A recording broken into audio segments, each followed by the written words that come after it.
നമസ്കാരം. ഇന്ന് ലഹരിയുമായി ബന്ധപ്പെട്ട ചില വിവരങ്ങൾ നിങ്ങളുമായി പങ്കുവെക്കുകയാണ്. ലഹരി നാടിനെ കീഴടക്കുവാനുള്ള കാരണമെന്ത്? ലഹരിയെ ഇല്ലായ്മ ചെയ്യുവാനുള്ള ക്രിയാത്മകമായ പരിഹാര മാർഗമെന്ത്? ആ വിഷയമാണ് ഇന്ന് നിങ്ങളുമായി ചർച്ച ചെയ്യുന്നത്. പുരോഗതിയുടെ ഗിരിശൃംഗങ്ങൾ ചവിട്ടിക്കയറുന്ന ആധുനിക ലോകം, അന്വേഷിക്കും തോറും ആഴം കൂടി വരുന്ന ലഹരിയുടെ കാണാക്കയങ്ങളിൽ എത്തി നിൽക്കുകയാണ് ഇന്ന് നമ്മുടെ കേരളം. എങ്ങനെ മുറിച്ചു മാറ്റിയാലും ഭയാനകമായ കരുത്തോടെ വീണ്ടും ആഴത്തിലും വ്യാപ്തിയിലും വേരുപടർത്തുന്ന ലഹരി സംഘങ്ങൾ അപകടകരമായ പ്രശ്നമായി ഇന്ന് നമുക്ക് ചുറ്റും നിലകൊള്ളുന്നു. വലിയ നഗരങ്ങൾ ലഹരിക്കയത്തിൽ മയങ്ങിക്കിടക്കുന്നു. അതോടൊപ്പം ചെറിയ ഗ്രാമപ്രദേശങ്ങളും ലഹരി കയത്തിൽ മയങ്ങിക്കിടക്കുകയാണ്. പിടിക്കപ്പെടുന്ന മയക്കുമരുന്നുകളുടെ അളവിലെ വർധന, വിൽപ്പനക്കാരുടെ എണ്ണത്തിലെ വർധന, വിവിധ തരത്തിലുള്ള മയക്കുമരുന്നുകൾ, വിദ്യാർത്ഥികൾക്കും യുവജനങ്ങൾക്കുമിടയിലെ അതിവേഗ വ്യാപനം എന്നിവയാൽ നമ്മുടെ സംസ്ഥാനം ഭയപ്പെട്ട് കഴിയുന്ന ഒരു കാഴ്ചയാണ്. ഒരു കൗതുകത്തിന് തുടങ്ങി അടിമത്തത്തിൽ അവസാനിക്കുന്ന കുറേയേറെ നിഷ്കളങ്ക ജീവിതങ്ങൾ. ലഹരിയുടെ അടിമത്തം ഏതാനും വ്യക്തികളെ മാത്രം ബാധിക്കുന്ന പ്രശ്നമല്ല, മറിച്ച് കുടുംബങ്ങളെ, പ്രത്യേകിച്ച് പൊതുസമൂഹത്തെ മുഴുവനായും അതീവ ദോഷകരമായി ബാധിക്കുന്നതാണ് ലഹരിയുടെ ഉപയോഗം.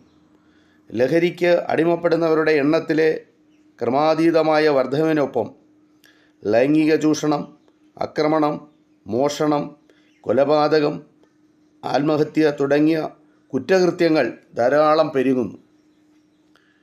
ഇതൊരു വസ്തുത തന്നെയാണ്.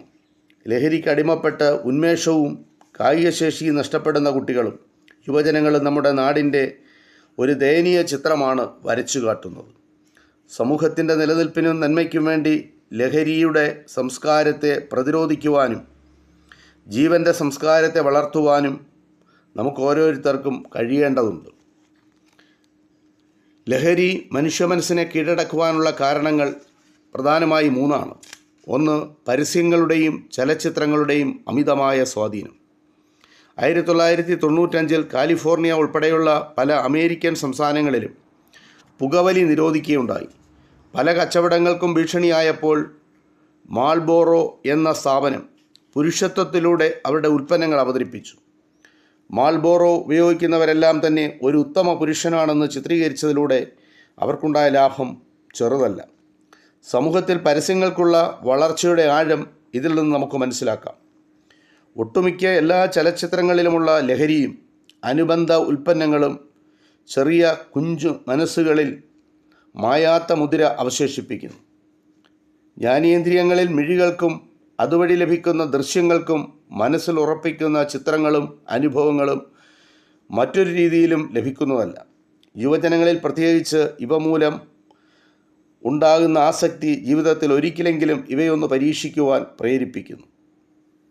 പാമ്പിൻ്റെ ഉള്ളിൽ അകപ്പെട്ട തവളയെപ്പോലെ അകത്തേക്കോ പുറത്തേക്കോ പോകുവാൻ സാധിക്കുന്നതല്ല ഇത്. രണ്ടാമത്തെ കാരണം സാങ്കേതികവിദ്യയുടെ സ്വാധീനമാണ്. മനുഷ്യൻ്റെ അഹന്ത പുറത്തു കാണിക്കുന്ന ഒരു ഘടകമാണ് അവൻ്റെ എല്ലാത്തിലും മുകളിൽ എന്ന ചിന്ത, അവൻ്റെ പ്രസ്താവന. താൻ നിർമ്മിച്ച ഒന്നിനും തന്നെ കീഴ്പ്പെടുത്തുവാനോ തൻ്റെ മേൽ ആധിപത്യം സ്ഥാപിക്കുവാനോ കഴിയില്ല എന്ന ചിന്തയ്ക്ക് ഒരു കടിഞ്ഞാണാണ് ശാസ്ത്ര സാങ്കേതിക വിദ്യയുടെ സ്വാധീനം. മനുഷ്യൻ്റെ ഉള്ളിലുള്ള അവൻ്റെ അപകർഷതാബോധം ശാസ്ത്രവിദ്യകൾ അവൻ്റെ മേൽക്കൈ ചുമത്തി എന്ന വസ്തുത അംഗീകരിക്കുവാൻ സാധിക്കുന്നില്ല. അതിനാൽ അതിനെ എപ്പോഴും വേണ്ടതുപോലെ നിർത്തലാക്കുവാൻ കഴിയുന്നതായി കാണിക്കുവാൻ സ്വാധീനം എന്ന് വിളിച്ചു.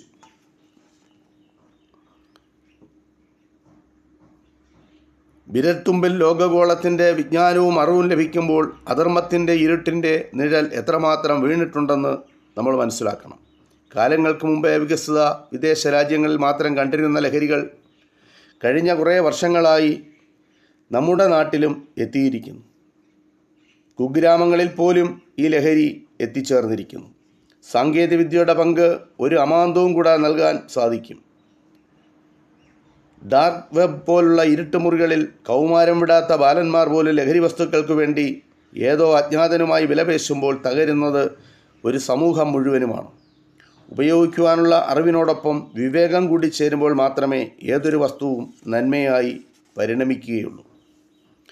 മൂന്നാമത്തെ കാരണം അണുകുടുംബങ്ങളും സുഹൃത്ത് ബന്ധങ്ങളുമാണ്.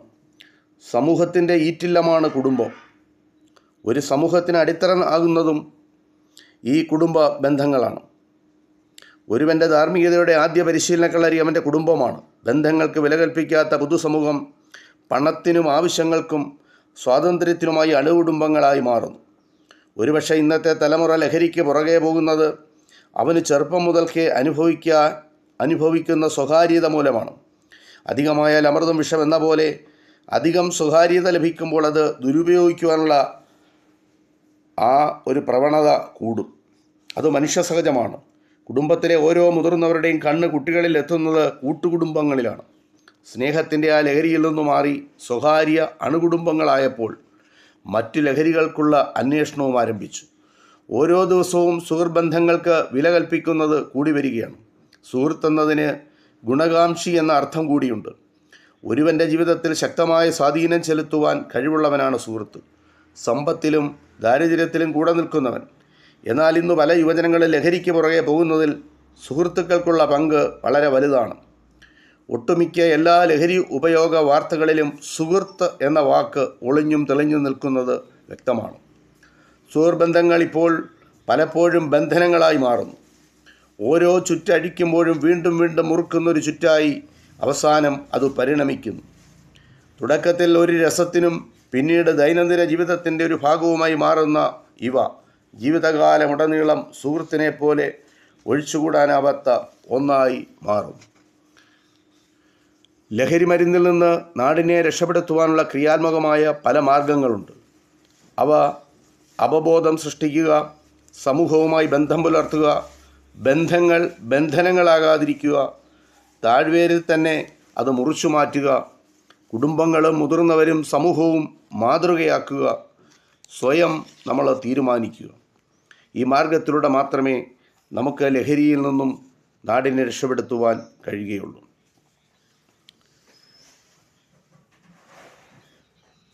സാങ്കേതികവിദ്യയുടെ ഉപയോഗം മൂലം ഒരു വ്യക്തി ഇന്ന് ലോകവുമായി സംസാരിക്കുന്നു. അടിസ്ഥാന വിദ്യാഭ്യാസ പ്രശ്നമായി നിന്ന ഒരു സമൂഹത്തിൽ നിന്ന് ആർക്കും എവിടെ വെച്ചും ഗ്രാഹ്യമാകുന്നൊരു തലത്തിലേക്ക് എത്തിയിരിക്കുന്നു. വ്യക്തിതലത്തിലും സമൂഹതലത്തിലും അവബോധങ്ങൾ നൽകാൻ തുടങ്ങുമ്പോൾ ഒരു പരിധിവരെ സമൂഹത്തിൽ ലഹരിയുടെ വേരോട്ടം തടയാൻ സാധിക്കും.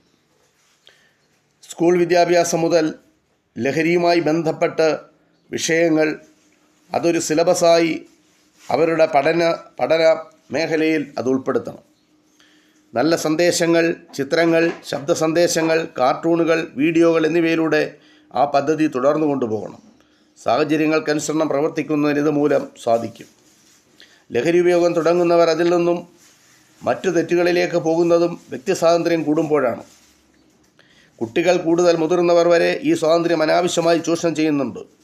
ഇത് തടയാനുള്ള ഏകമാർഗം തല കുമ്പിട്ട് കൈകളിൽ നോക്കുന്നതിൽ നിന്ന് തല ഉയർത്തി ചുറ്റും നോക്കുക എന്നതാണ്. കുടുംബങ്ങളിൽ മാതാപിതാക്കളും കുട്ടികളും തമ്മിൽ ഒരുമിച്ച് സംസാരിക്കുക, പുറത്തു പോകുക, പലവിധ വിനോദങ്ങളിൽ പങ്കെടുക്കുക എന്നിവയാണ് മനസ്സിനെ എപ്പോഴും ഏതെങ്കിലും പ്രവൃത്തികളിൽ തളച്ചിടുക.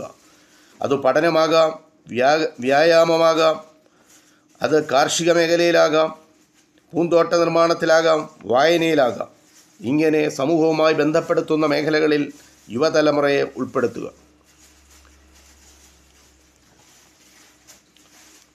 കുടുംബവും മുതിർന്നവരും സമൂഹവും മാതൃകയാകണം. ചുട്ടയിലെ ശീലം ചുടല വരെ എന്നാണ് പഴഞ്ചൊല്ല്. പിഞ്ചു മനസ്സുകളിൽ പതിയുന്ന ചിത്രങ്ങൾ ബാല്യത്തിലും കൗമാരത്തിലും യൗവനത്തിലും പിന്നീട് ജീവിതകാലം മുഴുവനും കൂടെ കാണും. കുട്ടികളിൽ ചെറുപ്പത്തിൽ തന്നെ മാതാപിതാക്കൾ നൽകുന്ന മാതൃകയാണ് അവരിൽ വളരെ കാലം നിൽക്കുന്നത്. ലഹരി ഉപയോഗിക്കുന്ന നല്ലൊരു ശതമാനം യുവജനങ്ങളുടെയും കുടുംബ പശ്ചാത്തലവും ലഹരിയുമായി ബന്ധപ്പെട്ടവയാണ്. ചെറുപ്പം മുതൽക്കേ കുട്ടികളിൽ ഇതുപോലെയുള്ള മാതൃകകൾ നൽകാതിരിക്കുക. കുട്ടികൾ മുതിർന്നവരെ അനുകരിക്കാൻ ശ്രമിക്കാറുണ്ട്. ആയതിനാൽ ഉത്തമ മാതൃക നൽകുവാൻ ശ്രമിക്കുക. ലഹരി വസ്തുക്കളുടെ ഉപയോഗം കുട്ടികളുടെ മുമ്പിൽ നിന്ന് ഒഴിവാക്കണം. സമൂഹത്തിൽ അവർ വളരുമ്പോഴും ബന്ധുക്കൾ, മുതിർന്നവർ, സുഹൃത്തുക്കൾ എന്നിവർ പോലും അവരെ ഇത്തരത്തിൽ സ്വാധീനിക്കുന്നില്ല എന്നും നമ്മൾ ഉറപ്പുവരുത്തണം. നമ്മൾ സ്വയം തീരുമാനിക്കുകയാണ് ലഹരിയിൽ നിന്നും മാറുന്നതിനുള്ള മറ്റൊരു മാർഗം. മനുഷ്യജീവിതം ഈ കാലത്ത് ദുസ്സഹമാണ്. ഒരുവൻ്റെ ജീവിതത്തിൻ്റെ പല ഭാഗങ്ങളിൽ അവന് 2 വഴികളിൽ ഒന്ന് തിരഞ്ഞെടുക്കേണ്ടി വരും. മിക്കപ്പോഴും ഒന്ന് നന്മയിലേക്കും അടുത്തത് നാശത്തിലേക്കും നയിക്കുന്നതാണ്.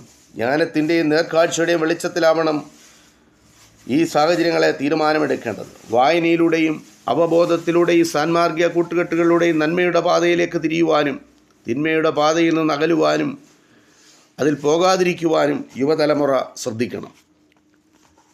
ഇതാണ് ലഹരി വിരുദ്ധ ബോധവൽക്കരണത്തിന് അനുയോജ്യമായ മാതൃകകൾ. ഈ ചെറിയ ഒരു വിവരം നിങ്ങളുമായി പങ്കുവച്ചു. ഇത് ഇത്രമാത്രം.